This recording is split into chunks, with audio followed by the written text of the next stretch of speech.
Bom dia a todos. Estamos começando oficialmente a nossa palestra semanal, organizada aqui pelo LACOMA, Laboratório de Inspeção e Controle de Qualidade de Alimentos e Água, da Universidade Federal do Paraná, no campus de Palotina, no oeste do estado do Paraná.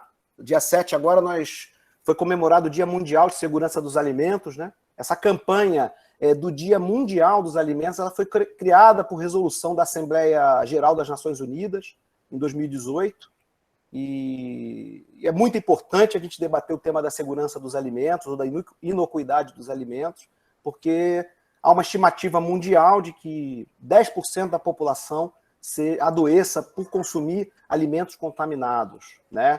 E 420 mil pessoas morram a cada ano em decorrência de alimentos contaminados por perigos biológicos, químicos e físicos.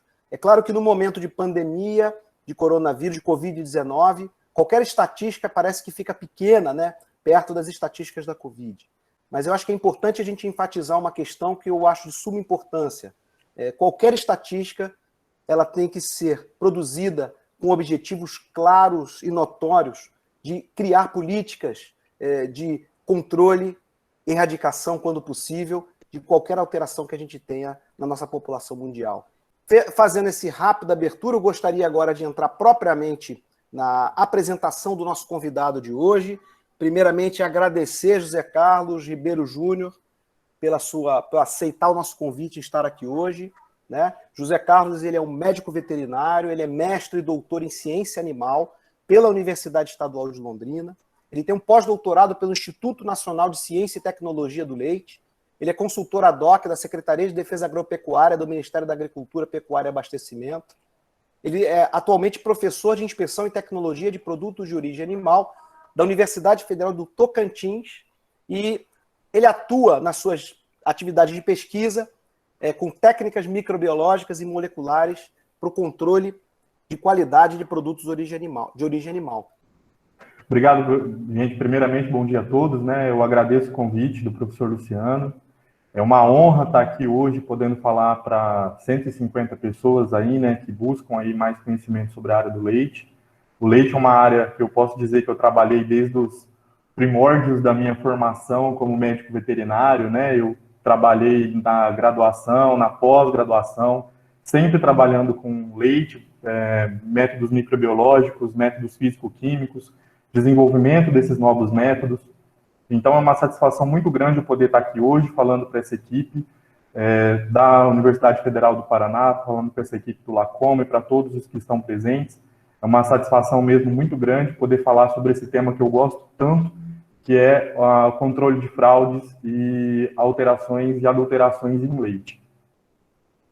Parabenizo também o professor Luciano e sua equipe pela iniciativa. Eu acho que é isso mesmo, a gente tem que aproveitar o nosso momento para usar esse momento de emergência sanitária, para a gente usar as ferramentas que a gente tem à nossa disposição hoje. Eu acho que as ferramentas online aí, pelo menos nesse período, a gente aprendeu, a gente se familiarizou mais com elas, né? Então a gente consegue utilizar elas com uma finalidade muito maior. Hoje a gente está conseguindo aí. Eu estou em Araguaína, no norte do Tocantins, podendo falar com o pessoal do Rio Grande do Sul e fazer essa troca, essa aproximação entre nós. Eu acho que é um aprendizado que a gente deve levar desse período tão difícil. Hoje, a gente vai falar sobre fraudes, alterações e adulterações em leite fluido. Quando a gente fala de fraudes, as fraudes, de uma forma geral, elas são... vamos dizer assim, que é uma forma que produtores ou indústrias utilizam para aumentar a sua lucratividade. Primeiro, por que o leite é fraudado? Por que se frauda o leite?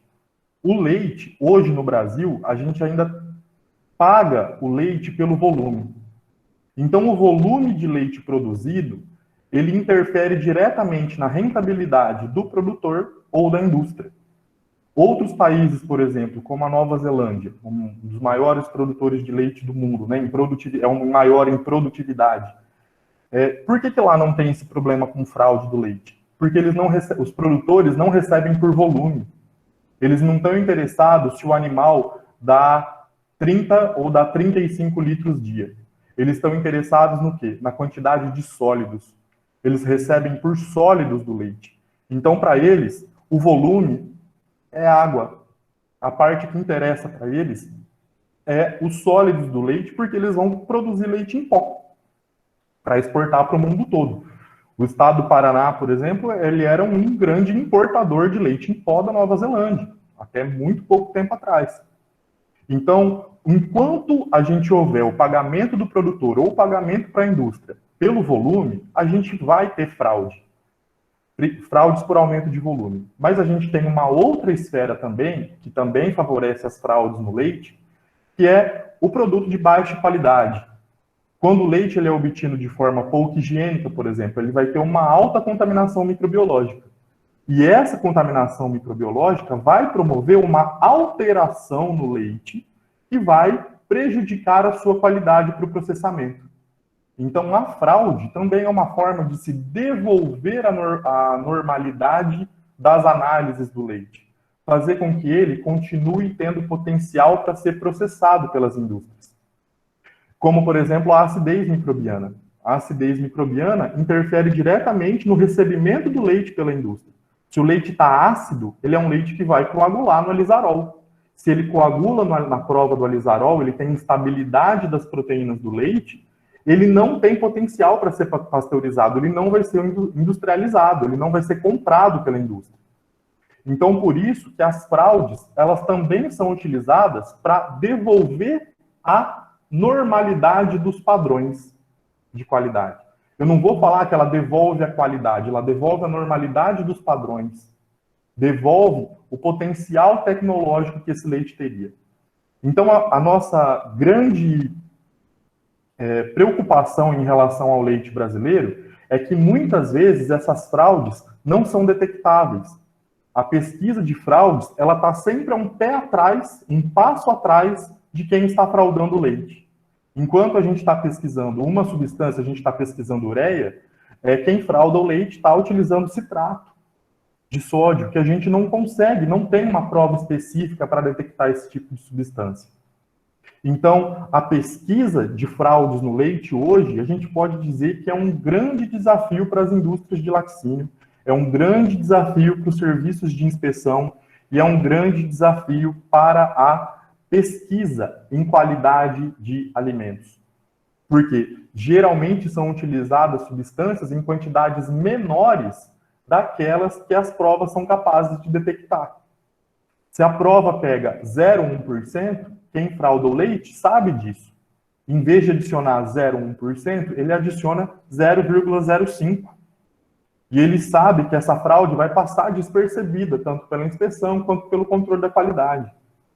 E aí, além disso, um outro fator que favorece a maior incidência de fraudes no Brasil, a gente pode dizer que é o nosso sistema de transporte. Muitas indústrias utilizam o transporte terceirizado e pagam esse transporte terceirizado pelo volume de leite transportado. O transportador, ele também ganha com o aumento de volume do leite. As grandes fraudes que a gente teve desencadeada no Brasil, claro que a gente teve indústrias também fazendo isso, a gente tem produtores fazendo isso, mas as grandes fraudes foram detectadas onde? Em quem transporta o leite. Nas empresas que fazem o meio do caminho entre a indústria e o produtor, porque eles também ganham por volume transportado. Ou seja, aumentar o volume do leite, você aumenta o lucro de quem está transportando, não necessariamente transportando leite. Transportando leite diluído, com adição de água. Mas a gente sabe que muitas dessas substâncias utilizadas nas fraudes do leite, elas são facilmente detectadas pelo controle de qualidade. Por isso que a fraude está sempre evoluindo para ela não ser detectada. E esse foi o grande problema, por exemplo, da Operação Leite Compensado, no Rio Grande do Sul, que ocorreu em 2013. O que aconteceu lá? Foi justamente o aumento do volume, utilizando água e substâncias que mascaravam a adição de água, que devolviam a normalidade dos padrões, que tornavam imperceptível nas provas de rotina do controle da qualidade a detecção dessa adição de água, utilizando substâncias que reconstituíam a densidade e a crioscopia. Então, muitas vezes, as fraudes elas estão evoluindo para elas conseguirem burlar a legislação e burlar o controle de qualidade, utilizando cada vez mais substâncias mais difíceis de serem detectadas. Além disso, muitas dessas substâncias que são utilizadas para fraudar o leite, ela tem um perigo químico ao consumidor. Muitas dessas substâncias são produtos químicos, produtos cancerígenos, produtos carcinogênicos. Essas substâncias presentes no alimento, elas podem oferecer, sim, um risco químico ao consumidor. Então, a gente sabe que as fraudes, elas prejudicam várias vertentes. Prejudicam o potencial nutricional do leite, prejudicam a indústria que não está processando leite, diminui o rendimento da indústria se ela for utilizar o leite fraudado para produzir queijo, por exemplo. Em vez de utilizar 9 litros para ter 1 quilo de mussarela, ela vai ter que usar 11 litros para produzir 1 quilo de mussarela. Isso é redução do rendimento, rende menos. E além de oferecer um perigo para o consumidor, para quem está consumindo o produto, um perigo químico, muitas vezes indetectável. Então, essas fraudes, elas têm um prejuízo muito grande para o consumidor e também para as indústrias. E essas substâncias utilizadas para fazer as fraudes, utilizadas em fraudes, elas têm 3 principais finalidades.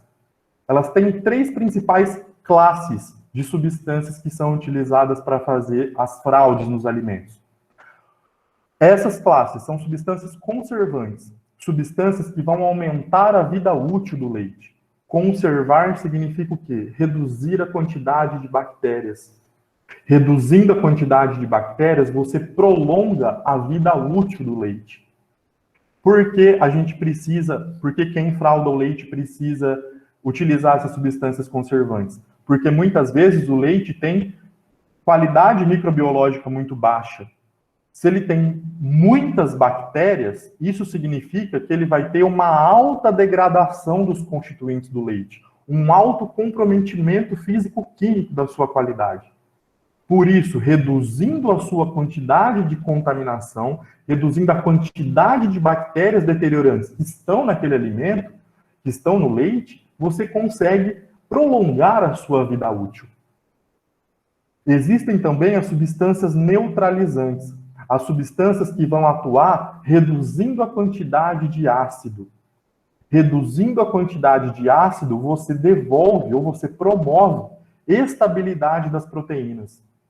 O que acontece com as proteínas do leite quando elas estão em ambiente ácido? Elas coagulam, elas precipitam. Porque a proteína ela perde estabilidade em ambiente ácido, de baixo pH. Consequentemente, o leite perde potencial tecnológico. Então, essas substâncias neutralizantes, elas vão atuar reduzindo a quantidade de ácidos. E esse ácido veio da onde? Justamente da alta contaminação microbiológica. E, além disso, existem as substâncias reconstituintes, as substâncias que vão reconstituir os padrões de normalidade, que vão devolver a normalidade das análises de rotina, como a crioscopia e a densidade. Elas vêm, a fraude por substâncias reconstituintes, a gente chama de a fraude da fraude.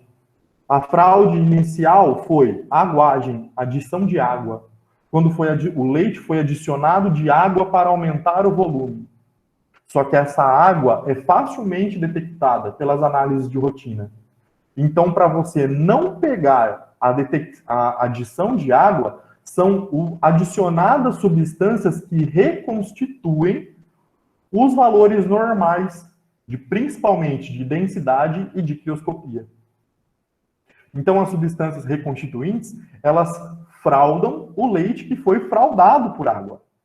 Então, a gente chama de a fraude da fraude. Então, a gente vai falar hoje sobre cada uma dessas classes, cada uma dessas substâncias que são utilizadas em fraudes para serem pesquisadas pelos controles de qualidade e pelos serviços de inspeção. Primeiro, pessoal, falando em conceitos. O que é adulteração? Adulteração é quando a gente tem a adição de substâncias que não fazem parte da constituição normal do leite. A gente considera o leite adulterado quando ele foi adicionado de substâncias que não fazem parte da sua constituição normal. O leite ele é adulterado quando ele é adicionado de substâncias químicas, quando ele é adicionado de proteína não láctea, quando ele é adicionado de diversas outras classes de substâncias que adulteram a sua constituição normal. E o conceito de adulteração no controle de qualidade de laticínios, a gente também tem que entrar na questão da rotulagem. A rotulagem também ela pode ser adulterada, principalmente em relação aos carimbos, né? As datas de fabricação, as datas de validade. Isso quando a gente fala de alimentos de forma geral, né? Dentro desse conceito de adulteração, você adulterar a data de lote, a data de fabricação, a data de validade, também entra dentro do conceito de adulteração. Agora, alteração é quando você modifica a constituição normal. Quando o leite, por exemplo, o leite ele é adicionado de água. O leite, naturalmente, ele tem um teor de água ali em torno de 88%. Mas se você adiciona mais água a esse leite, você está promovendo uma alteração no percentual de água daquele leite. As alterações são muito utilizadas no processo de transformação do leite em derivados, por exemplo, na tecnologia dos produtos. Muitos iogurtes, por exemplo, eles precisam que o leite tenha um teor de proteína mais alto para que ele chegue naquele produto que é esperado no final. Um teor de gordura mais alto. Então você adiciona a gordura, adiciona, que é o creme de leite, a nata, você adiciona a proteína láctea, o soro em pó, por exemplo, para produzir esses produtos na indústria. Isso é uma alteração tecnológica, não é uma fraude. Você está utilizando os próprios constituintes do leite para alterar a sua composição para você ter uma determinada finalidade tecnológica. Uma alteração, por exemplo, a principal alteração que é feita dentro da indústria, que é regulamentada, é o desnate. O desnate do leite, a retirada da gordura, retirada da nata, desnate. A retirada da nata, ela é uma alteração para se produzir creme de leite, para se produzir manteiga e para se produzir o leite desnatado. Então, dentro desse conceito de alteração, você altera os constituintes normais, adicionando ou retirando. E essas alterações também podem ser em decorrência da multiplicação de micro-organismos, como, por exemplo, os coliformes, são as bactérias que a gente chama que tem uma propriedade bioquímica que a gente chama de lacmais. As bactérias lacmais são as que fermentam a lactose. No controle da qualidade do leite de forma geral, os coliformes têm especial importância porque eles são lacmais. Eles fermentam a lactose. E o subproduto final, né, da fermentação da lactose é o ácido lático. Produzindo-se ácido, você promove o quê? Redução do pH, consequentemente você promove a acidez. Você tendo ambiente ácido, as proteínas se tornam instáveis. Então esse também é um grande problema para o controle da qualidade.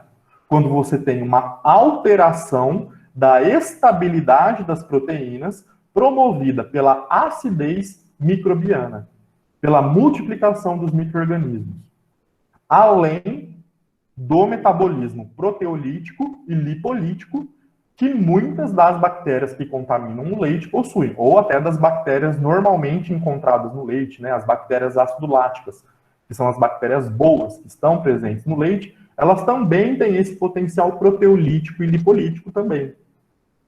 Essas bactérias alteram a constituição normal. Alterando essa constituição normal, elas também promovem alterações organolépticas. Alterações organolépticas são alterações sensoriais. Alteração na cor, no sabor, no aroma, no aspecto, na textura. Essas modificações são promovidas pela alteração dos constituintes do leite, alteração normal do metabolismo microbiano, que promovem uma alteração organoléptica, que é muito utilizada no processo tecnológico. Quando a gente fala agora no conceito de fraudes, a fraude a gente está especificando mais para o leite cru, ou os leites fluidos. Porque o leite fluido ele não pode ser adicionado de substâncias estranhas à sua constituição normal, como está lá na legislação, por definição do que é leite. Leite é o produto da ordenha completa e ininterrupta de vacas sadias, bem alimentadas e descansadas.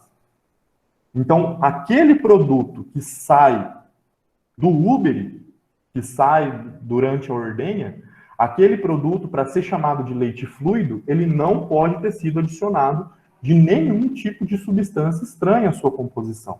Ele não pode ter tido a sua constituição alterada. Por isso que dentro do conceito de fraudes, a gente engloba também os conceitos de adulteração e alteração. Porque dentro desse conceito, a gente tem a adição de substâncias e também a alteração da sua constituição. Então, as fraudes, ela entra num conceito mais amplo. Por isso que a sua pesquisa tem que ser diversa, de diversas classes de substâncias que podem ser adicionadas ao leite. Muitas dessas substâncias que são adicionadas, como a gente já introduziu, são substâncias que são substâncias químicas. Essas substâncias químicas promovem um perigo químico do leite. Por exemplo, formol. A adição de formol, que ele é um conservante, vai reduzir as bactérias do leite, ela é um perigo químico para o consumidor. Porque mesmo em baixas quantidades, se ingerida, ela pode ter um efeito carcinogênico, pode ter um efeito teratogênico. Então, várias dessas substâncias são perigos químicos ao consumidor. E esses perigos químicos são de difícil detecção. Essas substâncias químicas praticamente não são pesquisadas, de acordo com a nossa legislação, né?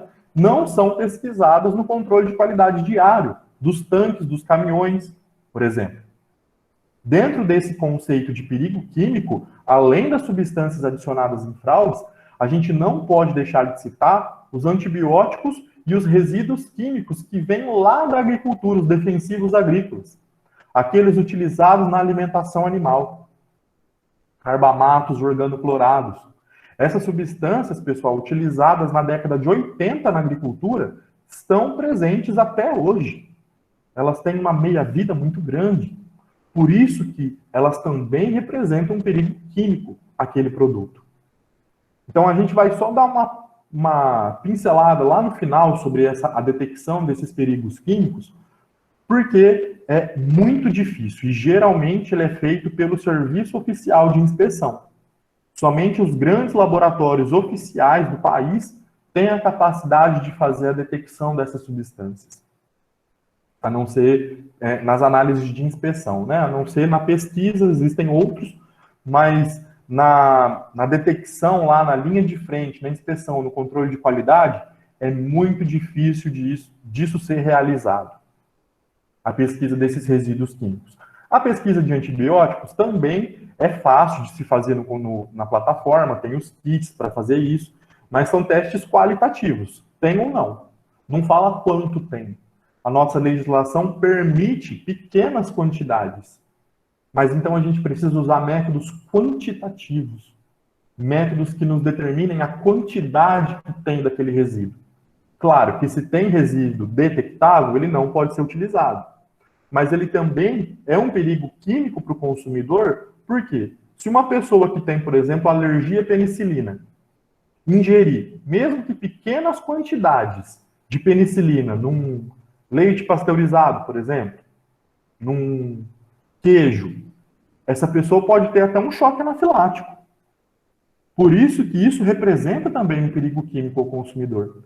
E representa também um problema tecnológico. Um leite com resíduo de antibiótico, ele não pode ser utilizado, primeiro, ele já não pode ser processado, né? Mas mesmo assim, se ele passou pelo controle de qualidade, não detectou, e você destinou aquele leite para produzir um derivado fermentado, para produzir um iogurte, produzir bebida láctea fermentada, produzir leite fermentado, aquele antibiótico pode interferir na multiplicação do seu fermento, na multiplicação das bactérias que vão transformar o leite em iogurte. Então, também tem que ser considerado dentro desse conceito de perigo químico os antibióticos e os resíduos químicos para o controle de qualidade e risco ao consumidor. Agora, vamos falar das fraudes propriamente ditas por classes. Primeiro, a primeira classe de substâncias utilizadas em fraudes do leite são as substâncias conservantes. As substâncias conservantes, ela tem a finalidade de reduzir a quantidade de bactérias. As bactérias que estão presentes no leite, o leite naturalmente, ele já tem uma certa quantidade de bactérias. Existem bactérias que colonizam o úbere do animal, que colonizam a glândula mamária. Então o leite não sai do animal estéril. O leite não é um produto estéril. O leite ele é um produto que ele já tem, sim, uma certa quantidade de bactérias. Essas bactérias, pessoal, que colonizam o úbere, são as bactérias boas, são as bactérias acidoláticas, as bactérias que fazem bem ao consumidor. Bactérias que produzem bacteriocinas, produzem peróxidos, competem pelos sítios de ligação na sua microbiota intestinal, ela se liga no mesmo sítio de ligação de patógenos. Elas produzem substâncias que inibem a multiplicação dos patógenos, as substâncias antagonistas. O antagonismo microbiano é muito estudado dentro do conceito de bactérias acidoláticas. Essas bactérias são bactérias boas. São bactérias que estão presentes no iogurte, bactérias que estão na bebida láctea fermentada, em alguns tipos de queijos. Então, são bactérias boas. O que a fraude por conservantes tenta eliminar são as bactérias deteriorantes. São as bactérias que vão promover a degradação dos constituintes do leite, que vão promover as alterações no potencial tecnológico desse leite. Bactérias que degradam proteínas, bactérias que degradam gordura, mas principalmente bactérias que produzem ácidos. São as bactérias sacarolíticas, bactérias que transformam a lactose em ácido lático. Por isso, a fraude por adição de conservantes tenta eliminar principalmente esses micro-organismos sacarolíticos, os micro-organismos que produzem ácido. O principal problema, hoje a gente pode falar, um principal problema de qualidade do leite cru brasileiro é a alta contaminação microbiológica e, consequentemente, a alta instabilidade de proteínas, principalmente quando o leite é muito contaminado por bactérias sacarolíticas, bactérias que fermentam a lactose e produzem ácidos. Se o leite ele tem essa grande quantidade de bactérias, nesse ambiente ácido que as bactérias vão proporcionar, consequentemente, a gente vai ter uma instabilidade das proteínas. Essa instabilidade da proteína é pega na primeira prova que é feita quando o caminhão chega na propriedade para carregar o leite, que é o teste do alisarol. O alisarol mede o quê? O que ele verifica? A estabilidade das proteínas do leite. Se aquela proteína ela aguenta a temperatura de pasteurização. Se ela não aguenta, se ela coagula, se o leite é instável ao alisarol, consequentemente ele não tem potencial tecnológico para ser processado. Então, por isso, as substâncias conservantes são muito utilizadas. Substâncias que podem reduzir a quantidade de bactérias no leite. Reduzindo a quantidade de bactérias, você aumenta a vida útil do leite cru. A gente vê isso, pessoal, até numa situação institucionalizada, digamos assim. principalmente laticínios de interior, que tem uma grande quantidade de produtores produzindo pequenos volumes, o caminhão, muitas vezes, ele tem um acesso difícil para chegar na propriedade, para fazer o carregamento do leite. Então, ele não vai lá andar 50 quilômetros todo dia para buscar 50 litros de leite. É economicamente inviável.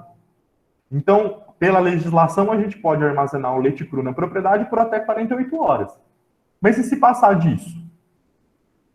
Ah, mas a cada 48 horas eu produzo 100 litros de leite e o caminhão não vai buscar. Muitas vezes, claro que é uma coisa ilegal, mas muitas vezes os caminhões vão a cada 9 dias, a cada 10 dias na propriedade buscar o leite. E a gente já teve um caso, por exemplo, de um laticínio que distribuía água oxigenada para os produtores colocarem no leite. Já para reduzir a quantidade de bactérias para o leite aguentar mais tempo para ser coletado. Então, isso era até uma coisa institucionalizada, a adição desses conservantes. Mas a gente sabe que no Brasil isso é proibido. Então, a principal finalidade dos conservantes é reduzir a quantidade de bactérias no leite. Reduzindo a quantidade de bactérias, a gente aumenta a vida útil e diminui os problemas tecnológicos que podem vir em virtude da multiplicação desses micro-organismos. Essas substâncias, pessoal, são substâncias que têm ação bactericida ou bacteriostática. São substâncias que matam bactérias ou eliminam a sua multiplicação.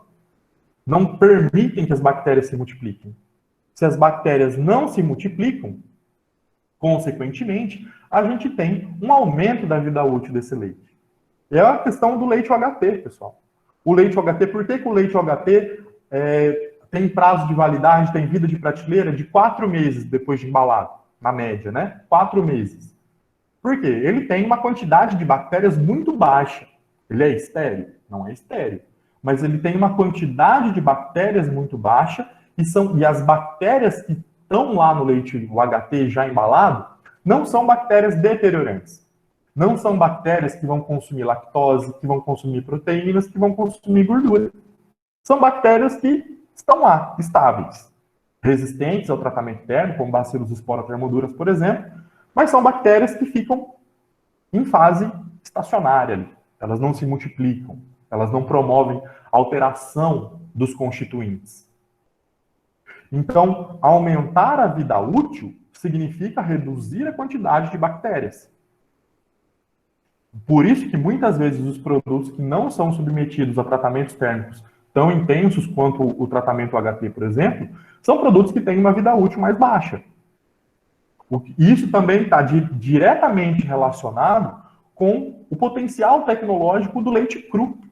Se o leite cru tem uma quantidade de bactérias muito alta, ele produz enzimas que são termorresistentes.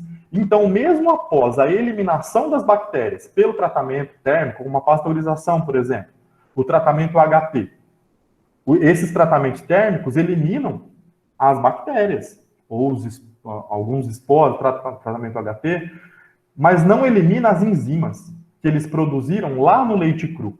Por isso que a gente vê tantos problemas tecnológicos no leite HT, por exemplo, sedimentação, geleificação, baixa vida útil do leite pasteurizado, que ele tem que ser mantido refrigerado, porque ele tem quantidades de enzimas e quantidades de bactérias que podem promover a sua degradação. Então, aumentar o potencial do produto final é você ter uma boa qualidade da matéria-prima.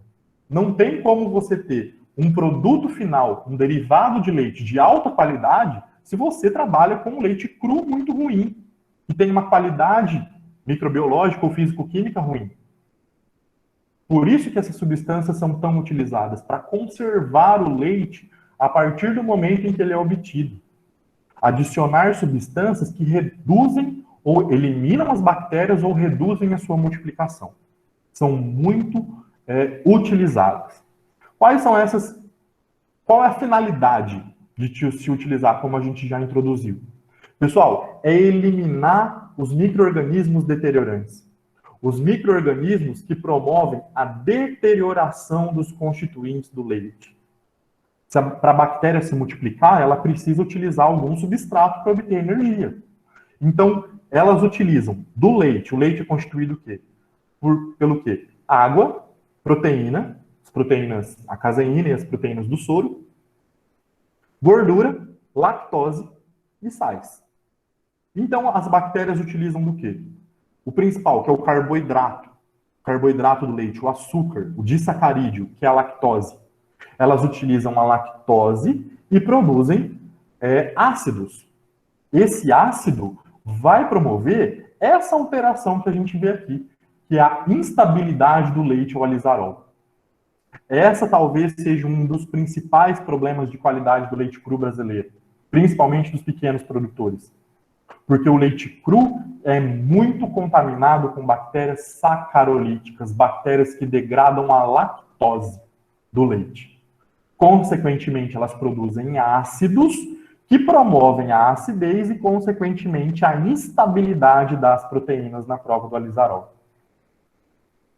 Existe também a degradação microbiana, a alteração do teor, da qualidade das proteínas pela multiplicação de bactérias proteolíticas.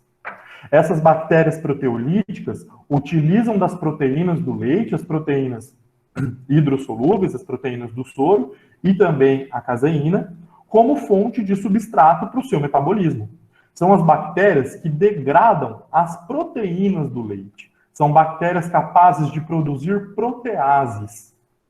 Essas proteases, elas são muito termoestáveis. Elas não são degradadas pela temperatura.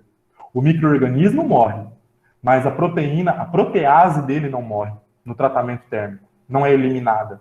Ela é termoestável. Consequentemente, essa protease continua tendo ação mesmo depois da eliminação da forma vegetativa do micro-organismo.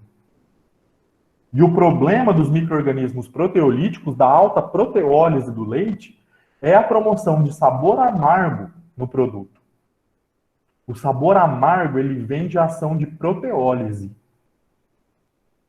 Além disso, existe também o metabolismo dos micro-organismos, o metabolismo lipolítico, dos micro-organismos que degradam a gordura, que degradam os lipídios do leite, os triglicerídeos. Desculpa. Esses micro-organismos que degradam os lipídios são micro-organismos produtores de lipases. Essas lipases, elas também são termoestáveis. Essas lipases, elas também continuam tendo ação mesmo depois da eliminação do micro-organismo. E essas enzimas, essas lipases, elas têm como principal problema tecnológico a produção do sabor de ranço, da rancificação dos produtos. Isso, pessoal, em produtos cárneos, isso em produtos lácteos. Todos os produtos que têm proteínas e gordura estão sujeitos às mesmas degradações, a degradação pelos mesmos micro-organismos. Mas no leite, eles têm especial importância, porque o leite ele é constituído basicamente por gordura, proteína e lactose. Então, ele tem todos os nutrientes necessários para a multiplicação dessa microbiota deteriorante. Então, controlar a multiplicação dessas bactérias significa aumentar o potencial tecnológico e a vida útil do leite. Quais substâncias são utilizadas para isso? Pessoal, peróxido de hidrogênio, água oxigenada, talvez seja um dos principais e mais utilizados. Formaldeído, o formol, também tem uma ação antimicrobiana. E o hipoclorito de sódio, que é a água sanitária. Da mesma forma que ele tem ação no ambiente, que ele tem ação como uma substância desinfetante, no leite ele vai promover a mesma ação. Todas essas substâncias. A adição de qualquer uma dessas substâncias é proibida no Brasil, pela nossa legislação. Não é permitida a adição de nenhuma substância estranha à composição normal do leite. Agora, alguns países, como por exemplo a França, ela permite a adição de peróxido de hidrogênio em algumas situações. Como, por exemplo, no leite de ovelha. Eles têm a produção de vários tipos de queijo que são produzidos com leite de ovelhas e produzidos com leite cru de ovelhas. Só que o problema é, uma ovelha não produz tanto quanto uma vaca, obviamente. Você precisa ter um volume grande desse leite de ovelha para tocar uma indústria, tocar uma empresa.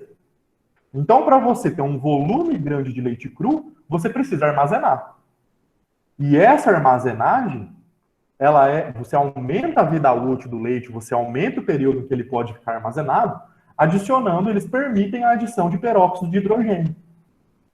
O peróxido de hidrogênio vai ter uma ação antimicrobiana nesse leite que vai impedir a multiplicação das bactérias deteriorantes, vai reduzir a degradação.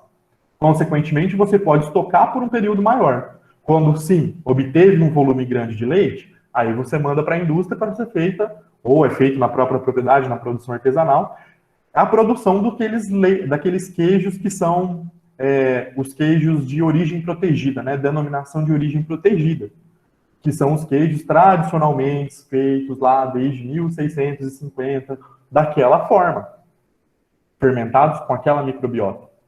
Então, para a produção daqueles tipos de queijo, a França permite a adição de peróxido de hidrogênio para armazenar o leite cru.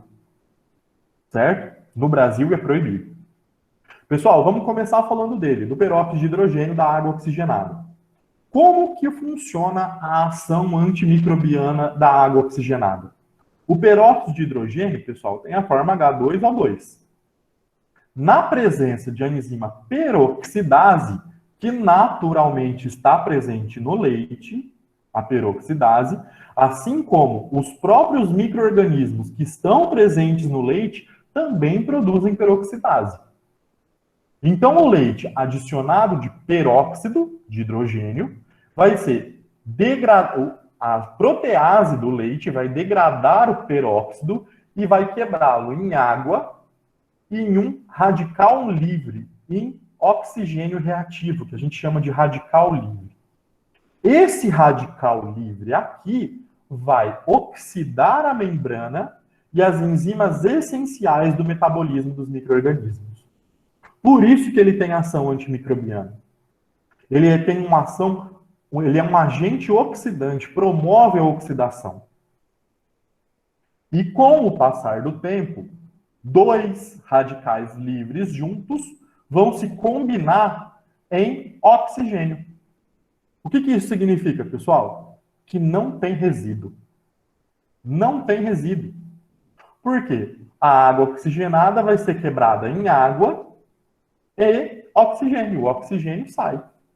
É gasoso. Então, pessoal, é muito difícil de ser detectado. A detecção de água oxigenada é muito difícil porque ela é muito degradada. A gente consegue fazer a detecção? Sim. Tem várias provas do controle de qualidade que a gente consegue fazer para detectar, mas somente em algumas situações, quando a quantidade está muito alta, não teve peroxidase suficiente para quebrar, ou quando é muito recente, que ainda não deu tempo de transformar, de acontecer essa reação química. Então, por isso que as indústrias sabem disso. Os controles de qualidade sabem disso. Muitas vezes até o produtor sabe disso.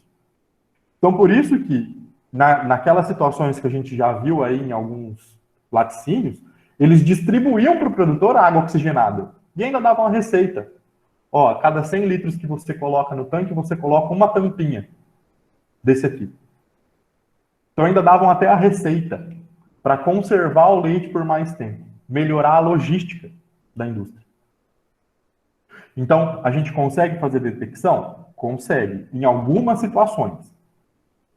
A gente chama ele de conservante mais próximo ao ideal. O ideal seria o quê? Conservar o leite sem ter resíduo. Mas o que no Brasil é proibido. O resíduo dele é o quê? Água. Água e oxigênio. Por isso que ele não tem nenhum tipo de resíduo que vai poder, por exemplo, promover um efeito carcinogênico. Ele tem uma ação antimicrobiana em loco, quando ele é adicionado no leite. Mas depois de 24 horas, você não detecta mais. Ele não está mais presente, porque ele foi todo degradado em água e oxigênio reativo. Ele vai ser detectável somente se tiver superior a 0,1% pelas provas oficiais. 0,1%, pessoal, é uma quantidade relativamente grande. E ele não apresenta resíduo se adicionado de 0,03% a 0,08%. Pessoal, porque ele é totalmente degradado. Então, você consegue fazer a detecção quando? Quando você tem uma quantidade superior a 0,1% e quando ainda não passou mais de 24 horas de armazenamento daquele leite. Aí sim você consegue fazer a sua detecção. Outra substância conservante, pessoal, o formol. Talvez a fraude por formol seja a mais famosa, assim, entre o grande público, né? O grande público consumidor do leite, que é o que tem mais impacto midiático. Por quê? O formol, ele é uma substância altamente cancerígena.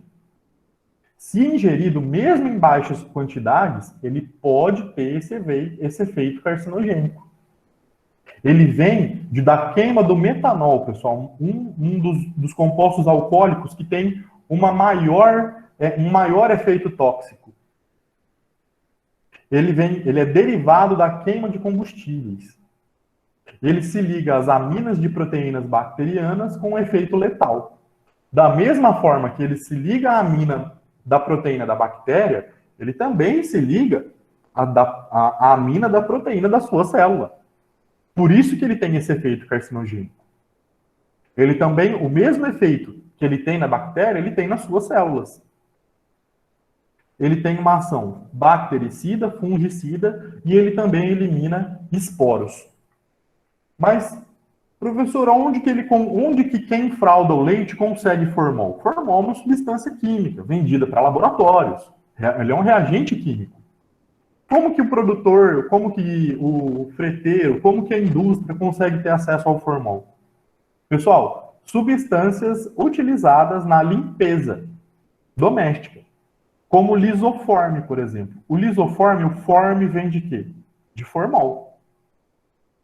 Ele era uma substância utilizada para fazer desinfecção ambiental. Sabendo-se disso, que a fonte de formol para fazer esse tipo de fraude eram essas substâncias, esses produtos de limpeza, a Anvisa proibiu em 2008 que os desinfetantes sejam feitos à base de formol. Hoje, o lisoforme ele não tem mais formol como princípio ativo antimicrobiano. Ele continua com o nome porque era uma marca estabelecida no mercado. Mas o princípio ativo dele hoje não é mais formaldeído. Porque desde 2008 ele foi proibido pela Anvisa. O formol, ele é altamente, como a gente já falou, carcinogênico, teratogênico e mutagênico, mas ele também é uma substância volátil. O que isso significa? Ele evapora. Quando ele evapora, a gente pode dizer que ele sai do leite? Não necessariamente. A sua quantidade não diminui progressivamente com o passar do tempo.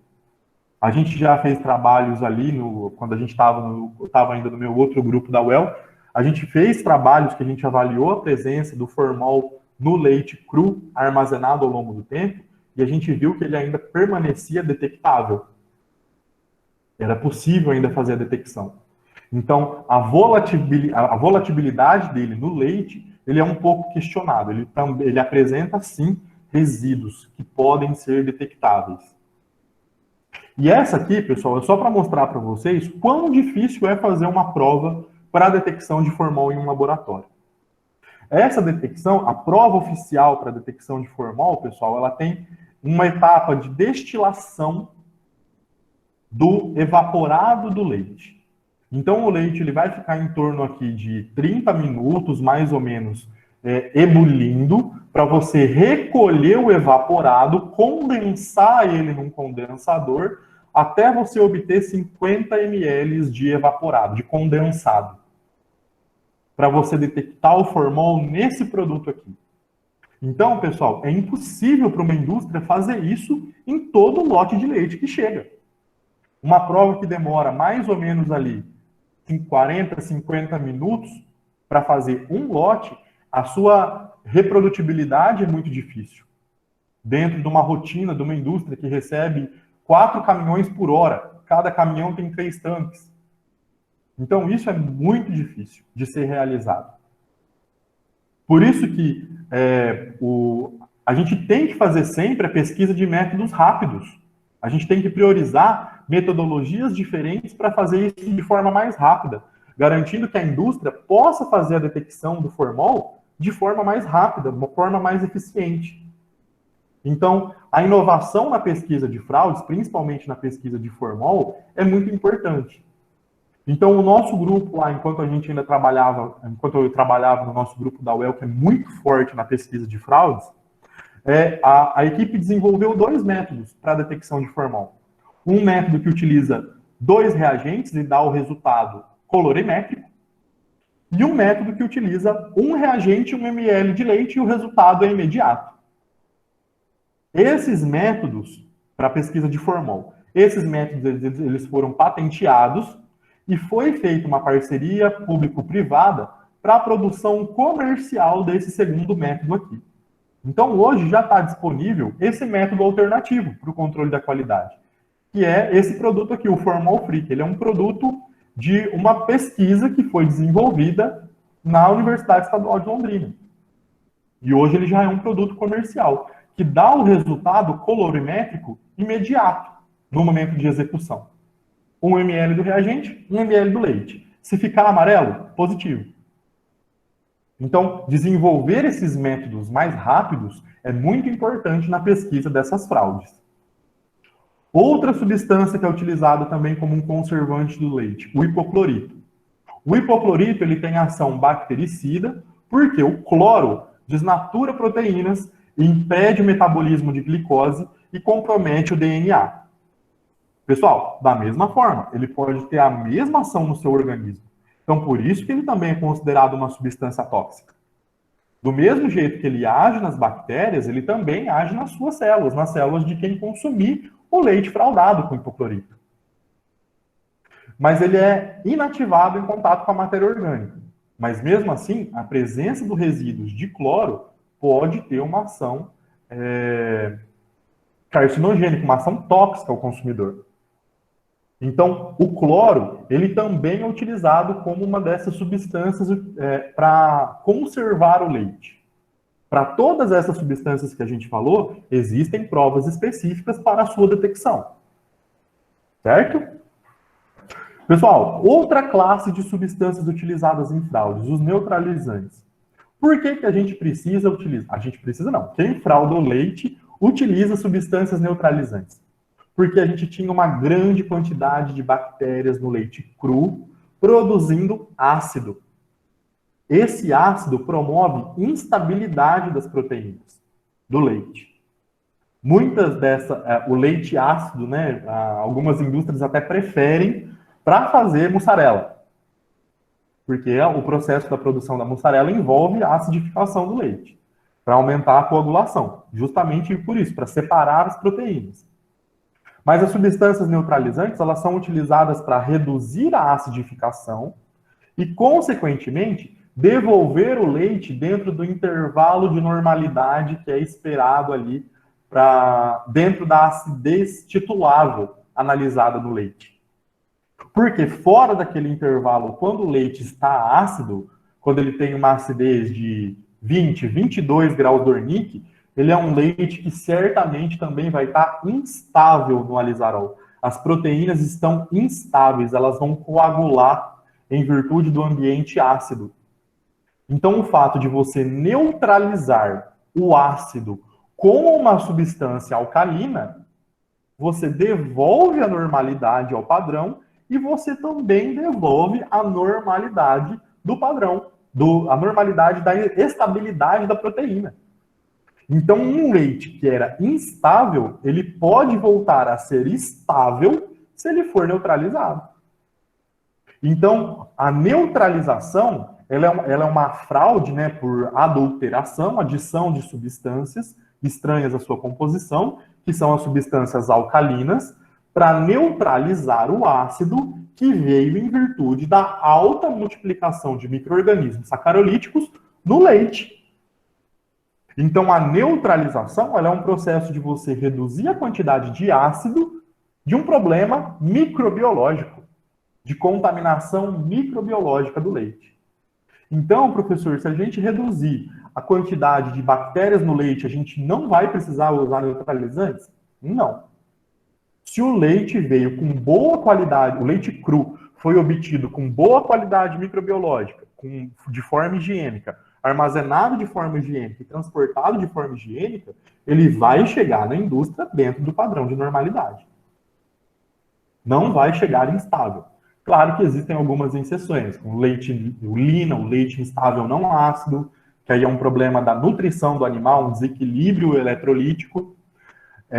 O leite Sila, que é o síndrome do leite normal. Isso são exceções. Exceções à regra.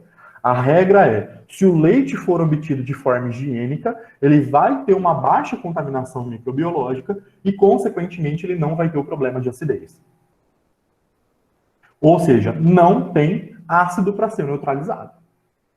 O problema da neutralização vem em virtude da má qualidade microbiológica do leite cru.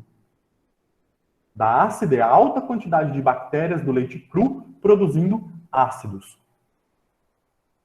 A neutralização, então, tudo isso que a gente já falou. Os valores normais de acidez titulável do leite varia de 0,14 a 0,18 gramas de ácido lático por 100 ml de leite, ou 14 a 18 graus Dornick. Hoje a gente já não pode mais utilizar a nomenclatura graus Dornick, porque a acidez Dornick, o método acidez Dornick, ele não é mais um método oficial, Agora o método é a acidez titulável, 0,14, 0,18 gramas de ácido lático em 100 ml de leite. Então, a acidez significa o quê? Uma maior quantidade de ácido lático, acima de 18 graus Dornick ou 0,18 gramas de ácido lático em 100 ml. Valores superiores a esse valor de acidez já tornam o leite não conforme com a legislação. Valores de leite alcalino, por exemplo, acidez menor que 14, ou leite ácido, acidez maior de 18, já é uma não conformidade. Agora, quando o leite ele tem uma não conformidade que impede o seu processamento, aí sim ele é adicionado dessas substâncias neutralizantes. Principalmente a soda cáustica, o hidróxido de sódio, que é uma substância que tem um pH ali de 13 a 14, substâncias intensamente alcalinas, para você utilizar pouca quantidade e neutralizar uma grande quantidade de ácido do leite. Você, reduzindo a acidez, você devolve a estabilidade às proteínas. Você devolve a normalidade ao lisarol, utilizando dessas substâncias. Então, você conserta um problema que veio em virtude da baixa higiene do leite cru. Que é um problema também a ser controlado, Quando a gente aí trabalha com extensão universitária de atendimento a produtores, a gente sabe que existe uma resistência muito grande, principalmente dos pequenos, em produzir o leite de forma higiênica. Eu tiro o leite assim, meu avô tirava e meu pai tirava e eu vou continuar tirando assim. Então ele tem um problema, a gente fala que é um problema crônico de contaminação do leite cru, de baixa qualidade microbiológica do leite cru, que consequentemente leva a essa fraude por neutralização. Principais substâncias utilizadas para fazer essa fraude: o hidróxido de sódio, que a gente já introduziu, e o bicarbonato de sódio também é uma substância muito utilizada. Soda cáustica, pessoal, disponível em qualquer supermercado. Então, o acesso é muito facilitado, porque ele é utilizado para produção de sabão em casa. Então, é um produto altamente disponível no mercado. O hidróxido de sódio, pessoal, propriamente dito, ele promove a redução do pH. Por quê? O grupo aqui, hidroxila, do hidróxido de sódio, ele vai se conjugar com o H+ do ácido e vai produzir água e sal. É o princípio, reação ácido-base. Vai produzir sal e água. Esse sal produzido, esse cloreto de sódio aqui, pessoal, ele aumenta a quantidade de cátions. Se ele aumenta a quantidade de cátions na solução, em solução, Consequentemente, ele libera os outros cátions, como cálcio e magnésio, que são os sais, os íons, né, estabilizantes das micelas de caseína. Por isso que ele devolve a estabilidade das proteínas. Porque ele aumenta a quantidade de cátions, além de reduzir a quantidade de ácido. Então, ele vai produzir sal e água, retirando o ácido, e ele também vai ter essa ação dos cátions aqui, devolvendo a estabilidade às micelas de caseína. Em grandes quantidades, pessoal, ele também promove a saponificação da gordura do leite. É a reação para a produção de sabão, né? O grande problema da adição por neutralizantes, pessoal, é a adição de soda.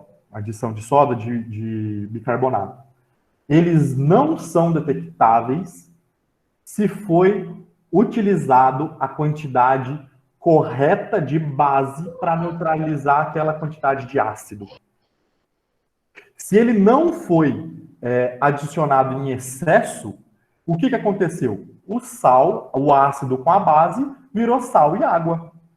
E é uma quantidade de água muito pequena que não altera a crioscopia. Então, se ele foi adicionado da quantidade precisa, aqui está a quantidade de forma correta, né? Não existe uma fraude correta. Fraude é fraude. Mas se foi utilizado uma quantidade precisa de base para neutralizar uma quantidade de ácido, ele não tem resíduo detectável. Nenhuma prova você vai conseguir fazer a sua detecção. Porque ele virou sal e água. Sal, o leite naturalmente já tem. Água também. Então, por isso que é muito difícil fazer a sua detecção. Muitas vezes a gente detecta essa substância porque foi usado demais. Colocou muito. Tornou o leite, não devolveu a normalidade de 14 a 18 graus Dornier. Você promoveu a alcalinidade.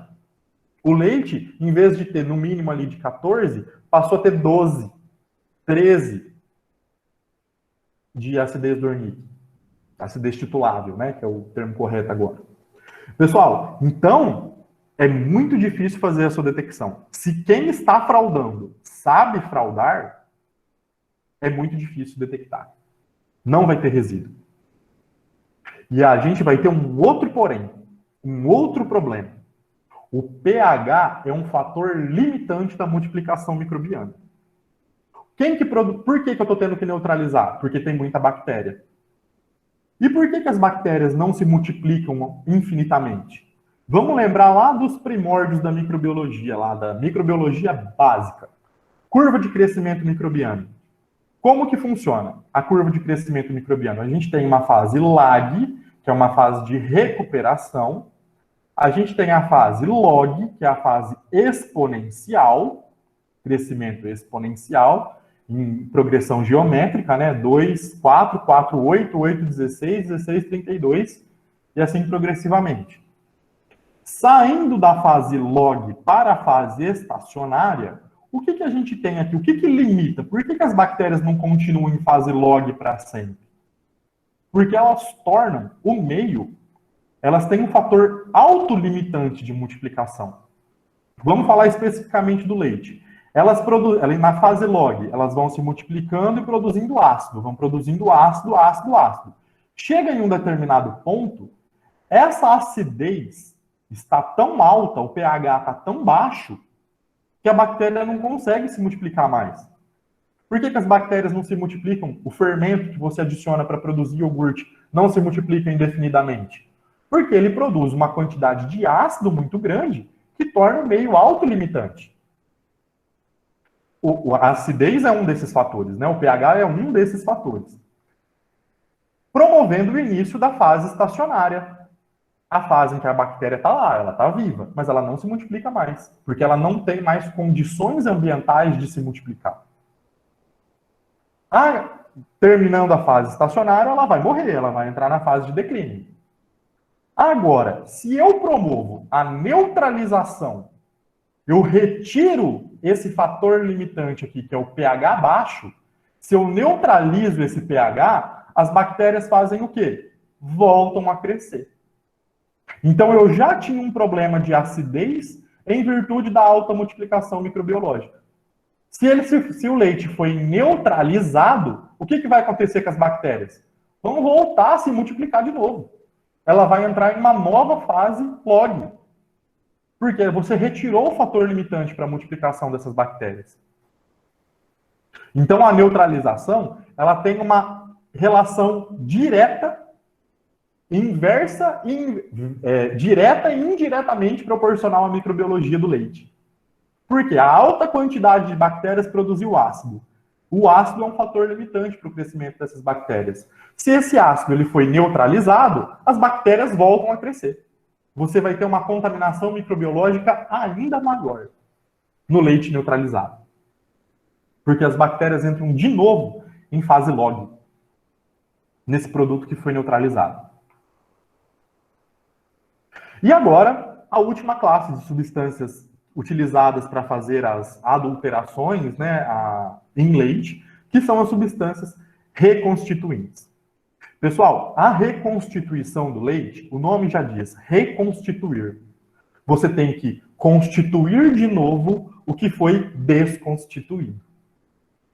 Foi desconstituído pelo quê? Adição de água. É a primeira.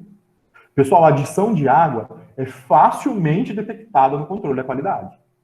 Qualquer laticínio, por menor que seja, consegue fazer a detecção de água de qualquer lote de leite muito rapidamente com o crioscópio. O crioscópio é mais sensível. Consegue fazer na densidade também? Consegue. Mas o crioscópio é mais sensível. O que é a crioscopia? É a aferição do ponto de congelamento do leite. Qual temperatura aquele leite congela? A gente vai falar lá na frente. Quanto mais água, mais próximo de zero. Consequentemente, o leite ele foi diluído. Mas isso é uma fraude muito fácil de ser detectada. Pessoal, eu vi um vídeo esses dias, até foi no próprio Instagram, de passando dentro de um barco vários latões de leite, passando num rio. Provavelmente uma região de muita água, como aqui no Tocantins, onde eu moro hoje, por exemplo. Você está fazendo o escoamento do leite em latão no rio. Conforme o barco ia passando, ele ia pegando as canecas de água do rio e ia jogando nos latões. É uma fraude muito comum, principalmente na venda direta de leite cru, que é proibida no Brasil, mas na venda direta de leite cru. Por quê? O consumidor final que está comprando aquele leite, lá, a garrafa PET, o leite de saquinho lá, o leite cru, vem da vaquinha. Pessoal, em vez do produtor produzir 50 litros de leite cru, ele vai produzir 55 de leite com água. Em vez dele ganhar 50 litros de leite, ele vai ganhar 55. Isso é 10% a mais do seu faturamento dentro de um mês. Dá diferença? Dá diferença. Agora, um produtor que vende para a indústria, ele sabe que a indústria vai pegar essa fraude por água. A prova por água é muito sensível. Você consegue fazer detecções mesmo em pequenas quantidades. Agora, depois que o leite foi desconstituído pela adição de água, ele pode ser reconstituído, devolvendo a normalidade da crioscopia ou da densidade. Adicionado de substâncias que mascaram a adição de água, que tornam indetectável a adição de água pelas provas convencionais. Quais são essas substâncias? Professor Luciano, eu não consigo ver tempo aqui, eu não consigo nem ver a tela do Meet. Então eu não tenho controle de tempo. Qualquer coisa, se eu estiver estourando aí, você me avisa, tá bom? Olha, não sei como é que você está se programando. São 11h44. A gente sabe que após o meio-dia é mais difícil para o pessoal, por conta de questões pessoais. Mas, assim, eu acho que se não for possível a gente esclarecer as dúvidas, a gente pode trabalhar no intuito de mandar para você por e-mail, tá? Não, tranquilo. Eu estou concluindo já. Agora é um pouco mais rápido. Pessoal, então só para fazer a detecção desses reconstituintes, a gente já falou que eles têm a função de mascarar a adição de água. Então a fraude inicial é a adição de água, a fraude secundária, a adição de substâncias reconstituintes. E quais são essas substâncias? Sal, açúcar, citrato, farinha, são todas substâncias que reconstituem novamente os padrões de normalidade. mas principalmente substâncias que entram em solução perfeita, como leite, como sal, açúcar e citrato, que são sais. Os sais você dilui em água, ou seja, eles formam solução homogênea no leite. Essas substâncias alteram a crioscopia. Agora, substâncias que não formam solução perfeita, não formam uma solução homogênea, são substâncias que não alteram a crioscopia, mas podem alterar a densidade, como a farinha, por exemplo, o amido. Ele altera a densidade, mas ele não altera a crioscopia. Então, essas substâncias podem ou não devolver a normalidade, mas as principais são essas: sal, açúcar, e hoje a gente já entra também no conceito do citrato de sódio, que é um problema no leite UHT lá. Como que funciona a densidade? A densidade normal do leite é de 1.028 a 1.034 miligramas por ml, né? Aqui é quando eu já vi uma questão de concurso, pessoal, que estava assim, era a unidade, era a resposta.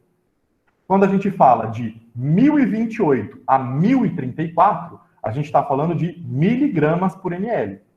Agora, quando a gente fala em gramas, é 1,028 a 1,034 gramas por ml. Essa aqui é um intervalo de normalidade da densidade do leite. Quando o leite é adicionado de água, ele vai apresentar a densidade mais próxima de 1, que é a densidade da água. 1 grama por ml. Quando ele apresentar valores superiores a 1.034, ele vai indicar a presença de substâncias reconstituintes em excesso. Da mesma forma que a crioscopia. O intervalo de normalidade do índice crioscópico é de menos 0,530 a menos 0,555. Esse é um intervalo normal, aqui em valores negativos, né? Então, esse valor é maior que esse valor. Esse é o intervalo de normalidade. Se o leite tem adição de água, ele vai apresentar resultados mais próximos de zero, que é o da água.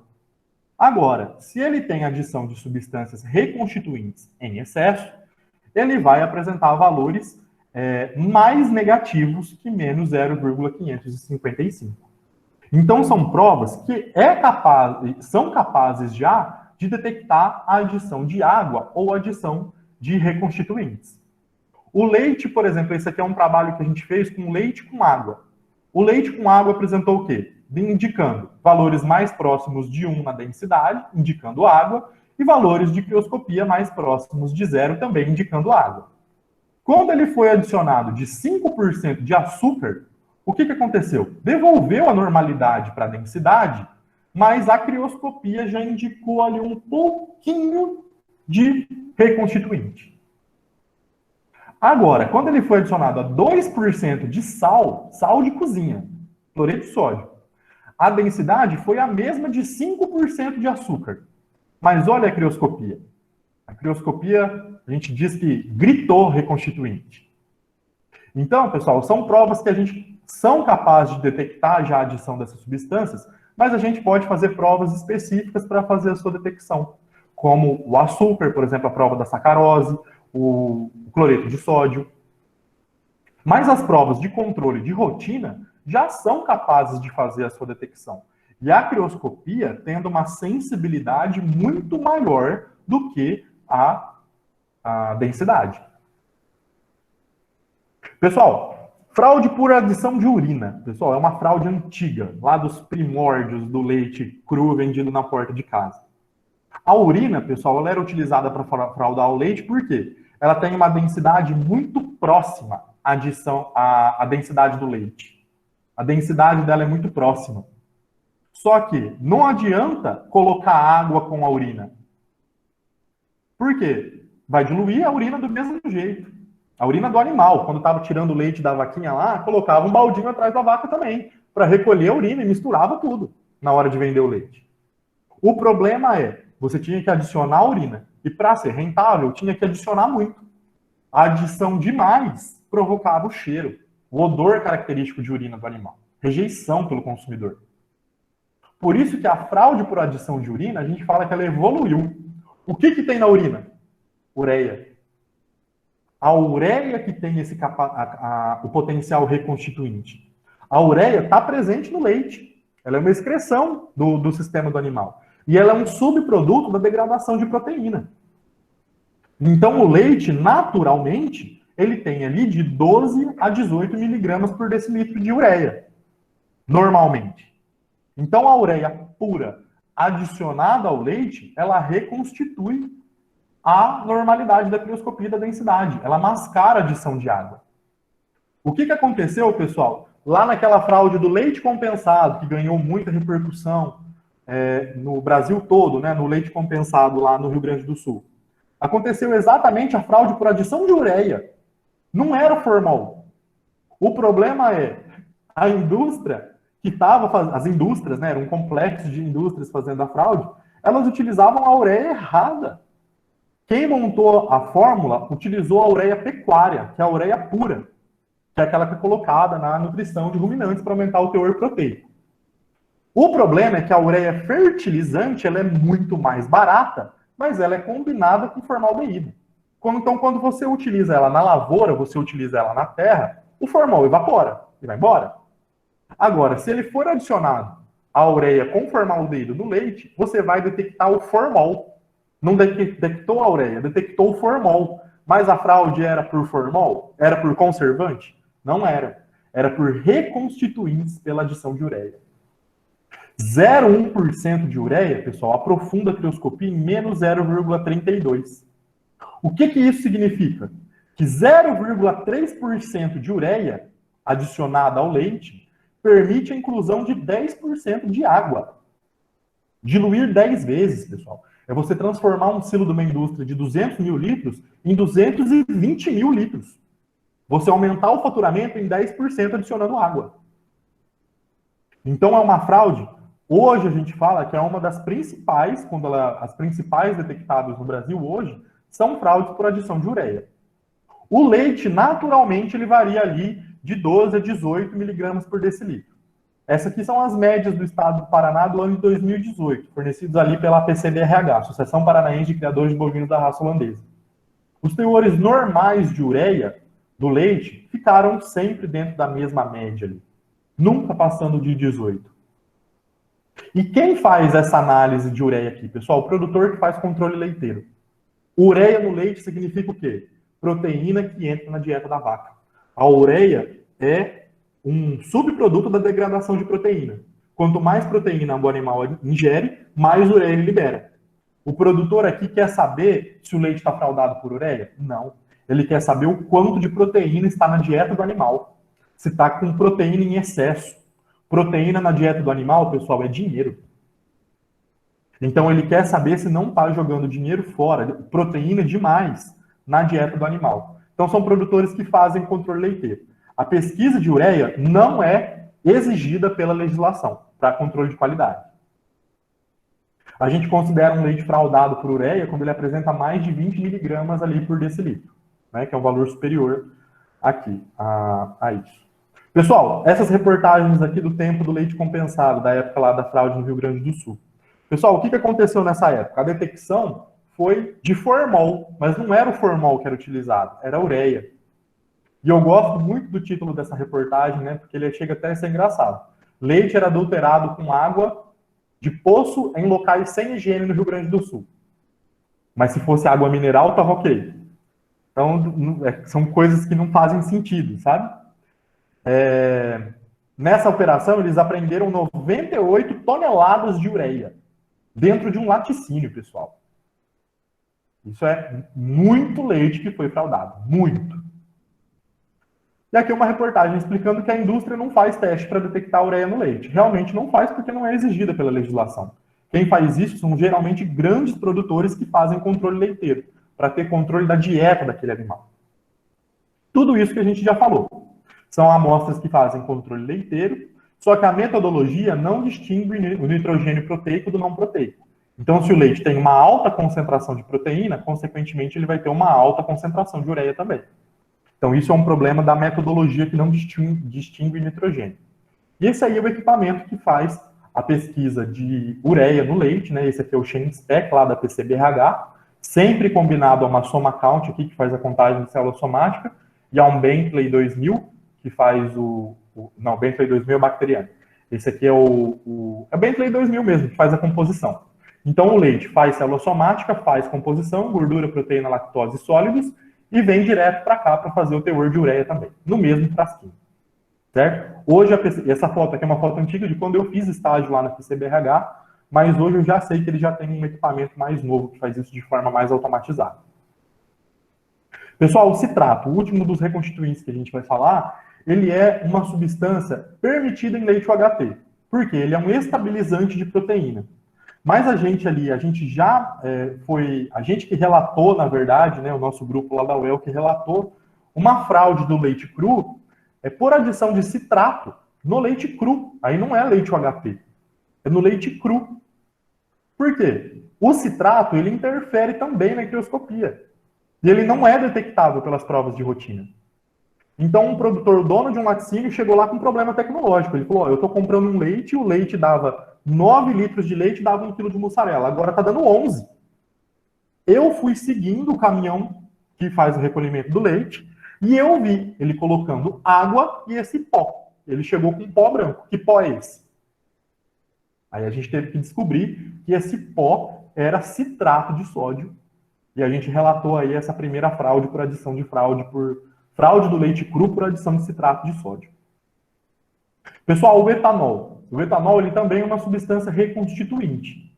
Por quê? É aquele princípio da vodka no freezer. A vodka não congela, porque o etanol diminui o ponto de congelamento, reduz a temperatura de congelamento. E o mesmo princípio é utilizado no leite. Então, aqui o etanol ele não tem um efeito antimicrobiano. Ele tem um efeito reconstituinte, porque ele tem um baixo ponto de congelamento. Pessoal, e ele era muito detectável em leite UHT. Por quê? Ele fazia parte do processo tecnológico de higienização da embalagem. O leite não era fraudado com etanol. Não tinha água e adicionado de etanol. O etanol era fazer a higienização da embalagem cartonada. A embalagem cartonada vem em rolo que ele é desinfetado antes da máquina fazer a solda. Essa desinfecção era feita com etanol. Por isso que ele era muito detectável em leite UHT. Mas isso não era um problema de fraude, era um problema de tecnologia do processo. Só para a gente finalizar, essas análises oficiais periódicas pelo CIF, pessoal. As metodologias oficiais para a detecção de fraudes. Até 2018, né, era a nossa base de legislação na Instrução Normativa 68 de 2006, que foi revogada pela Instrução Normativa 30 de 2018, que trouxe o Manual de Métodos Oficiais para Análise de Alimentos de Origem Animal. E eu coloquei esse slide bem aqui, porque é importante salientar que a fraude por etanol, que é um reconstituinte muito utilizado, a gente aqui no Tocantins, a gente está fazendo um trabalho de detecção de fraudes no leite cru, e a fraude que a gente mais está detectando em leite pasteurizado, em leite UHT, em leite cru, é etanol. Então é uma fraude muito importante, mas é um método de detecção que não está mais descrito nesses métodos oficiais. Então o método da 68, ele não é mais um método oficial por essa nova instrução normativa. Essa nova instrução aqui, ela tem uma deficiência que é a falta da pesquisa do etanol, como um reconstituinte da crioscopia e da densidade. Quando a gente fala dos outros perigos químicos, das substâncias químicas, a gente tem que seguir o Plano Nacional de Controle de Resíduos e Contaminantes, que é dividido entre animal e vegetal. No nosso caso, o Plano Nacional de Controle de Resíduos e Contaminantes de produtos de origem animal é realizado pelos Laboratórios Nacionais Agropecuários, os LANAGROS.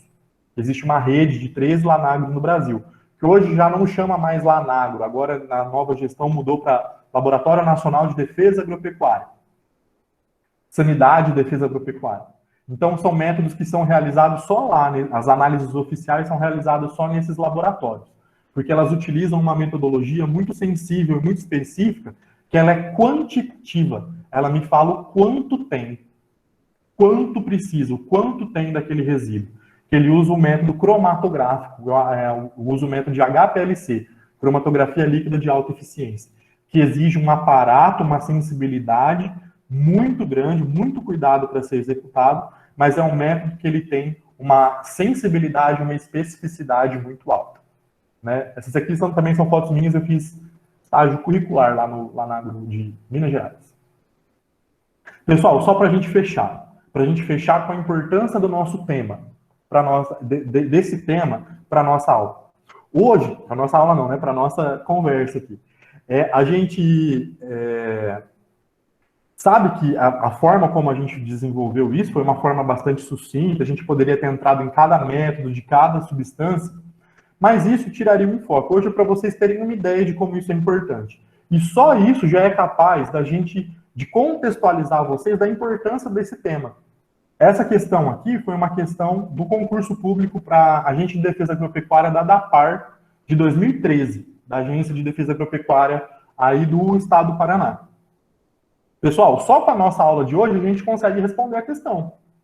Vou ler com vocês aqui só para a gente contextualizar. Recentemente, a Polícia Federal desencadeou a Operação Leite Compensado, que contestou vários tipos de fraudes no leite. Sobre as substâncias utilizadas em fraudes, considere as afirmativas a seguir. Primeira, adição de ureia ou álcool são fraudes para mascarar a adição de água? Quais são as classes de substâncias para mascarar a adição de água? Os reconstituintes. A ureia mascara a adição de água? Sim. O álcool também? Sim. O álcool não é um conservante, ele é um reconstituinte. Então a primeira está correta. Segunda, a adição de NaOH, o hidróxido de sódio, tem a finalidade de matar bactérias, diminuindo a contaminação. Quem reduz as bactérias do leite? Os conservantes. O hidróxido de sódio é um conservante? Não, ele é um neutralizante, é a soda cáustica. Ele é um neutralizante. Então a alternativa 2 está errada. 3. A adição de água oxigenada tem a finalidade de aumentar o volume de leite sem alterar a crioscopia?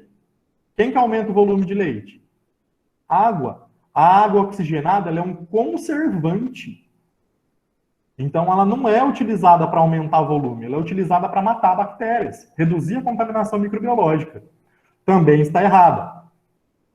As provas para detecção de neutralizantes, reconstituintes e inibidores do crescimento microbiano em cada compartimento do tanque dos caminhões de recepção nas indústrias devem ser diárias. Sim, provas do controle de qualidade, presença de fraudes, resíduos e inibidores do crescimento, são análises diárias de cada tanque. Ou seja, 1 e 4 são corretas. Então, pessoal, isso era só para contextualizar vocês na importância do nosso tema.